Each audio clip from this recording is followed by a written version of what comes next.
Dan the Natural Man Show. Hello. It's Saturday. It is a beautiful day in my neighborhood. I hope it is in your neighborhood too. Sunny, sky's blue, temperature is, 65 maybe.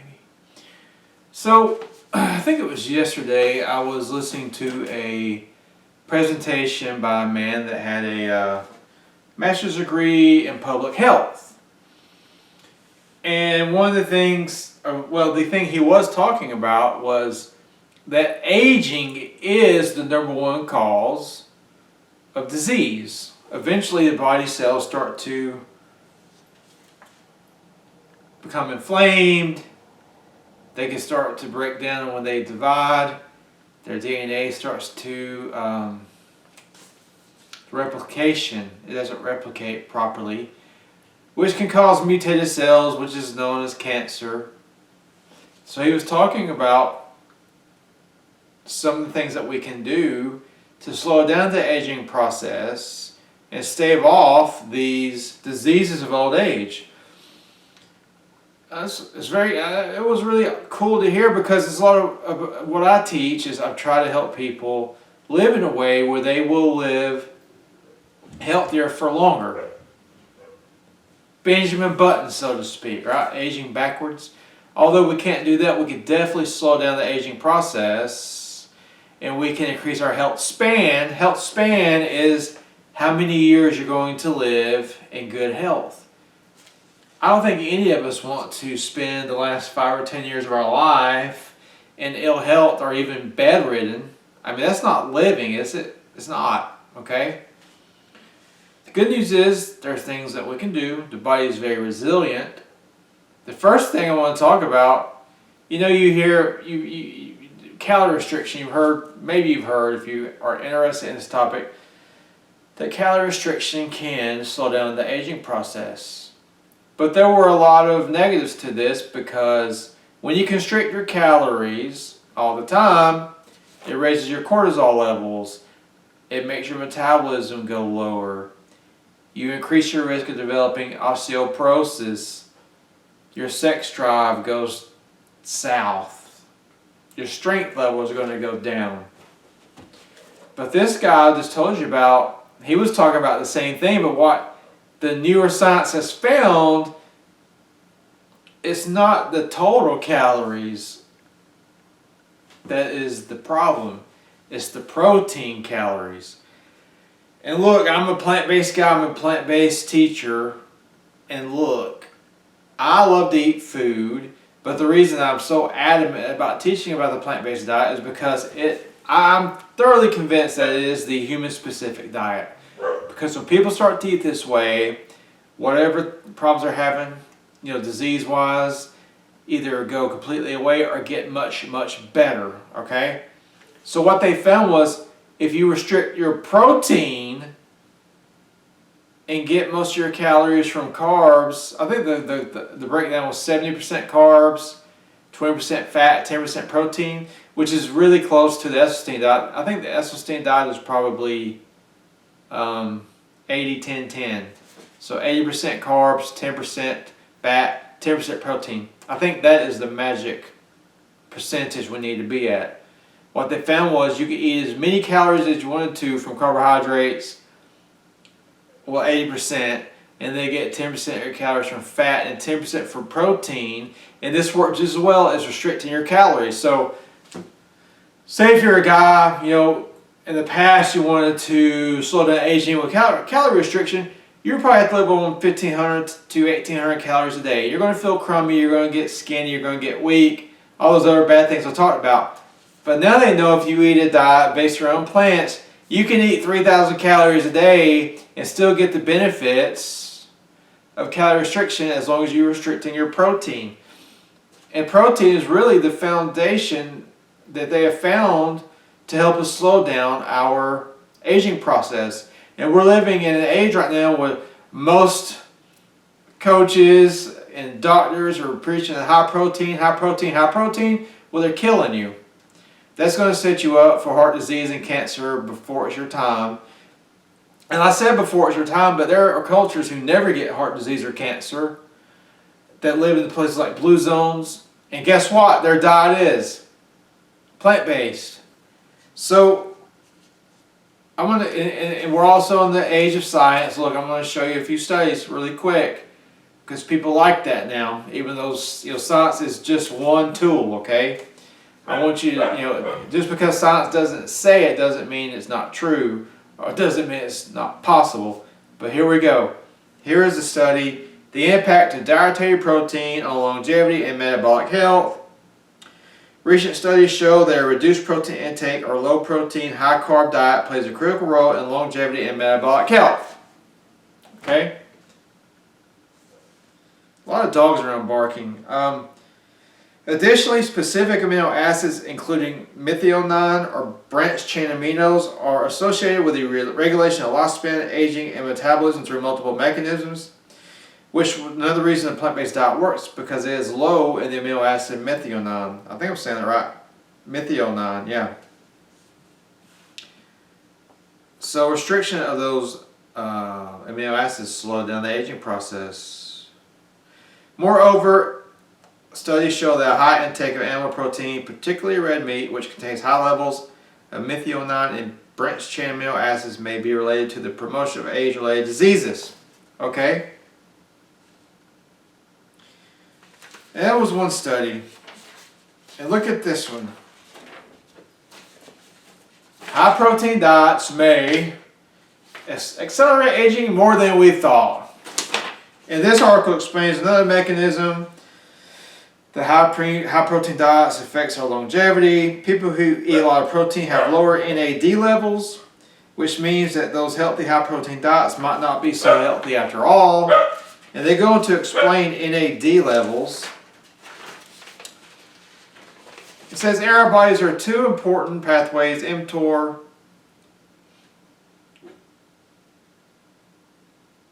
and NAD, and they're not eating enough meat. Let's see, it got cut off here. Here we go. Anyway, NAD is a small molecule that basically helps stave off aging. It helps the body produce new blood vessels. It helps the body stave off inflammation because inflammation is a huge driver of aging and age-related diseases, which is plant-based diet with low protein will also help mitigate. So,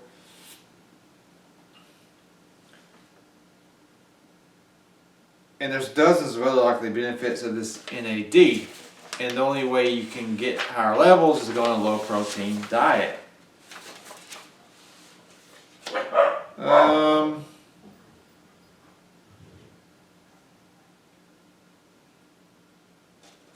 Let's see.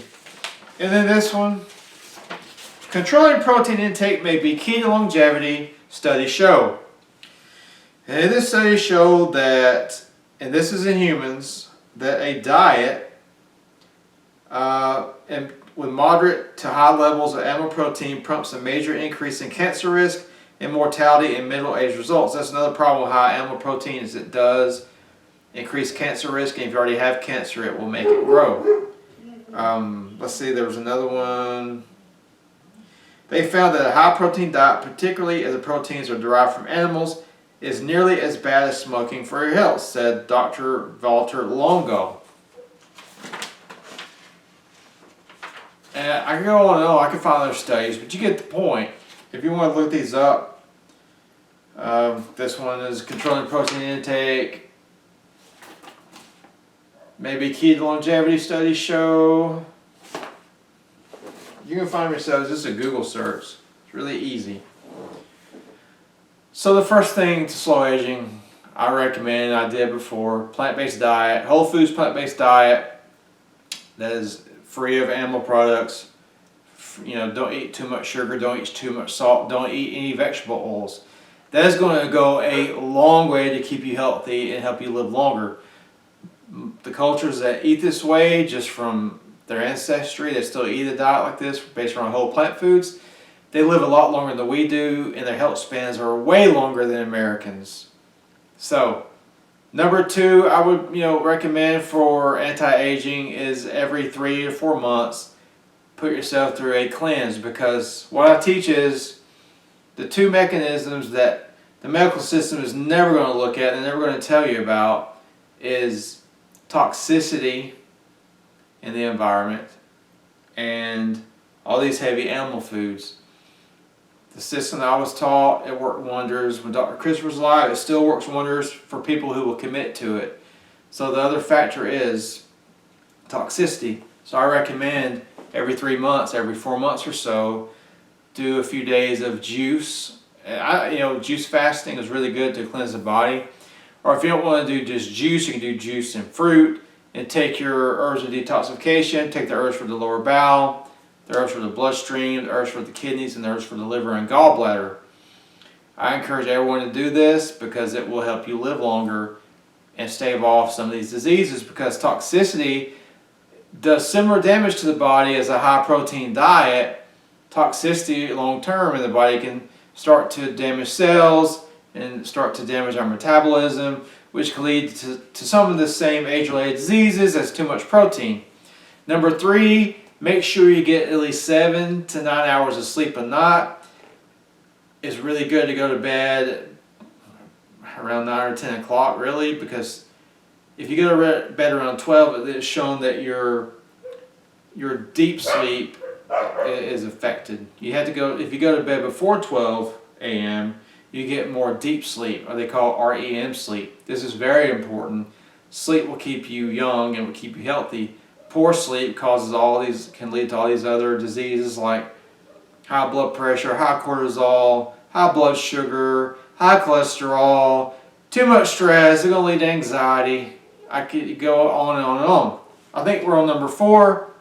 Make sure you drink plenty of clean water every day. Now in this world, I recommend, if you really want clean water, you drink distilled water. I recommend getting a distiller and distill your own water at home and drink that. Number 5, exercise. We want to find what they call a Goldilocks zone of exercise. You want to do cardiovascular exercise 3 to 5 days a week for at least 30 minutes. I try to do between 150 minutes to 300 minutes a week of moderate intensity exercise, cardiovascular exercise, cycling at 12 miles an hour, maybe 15, jogging.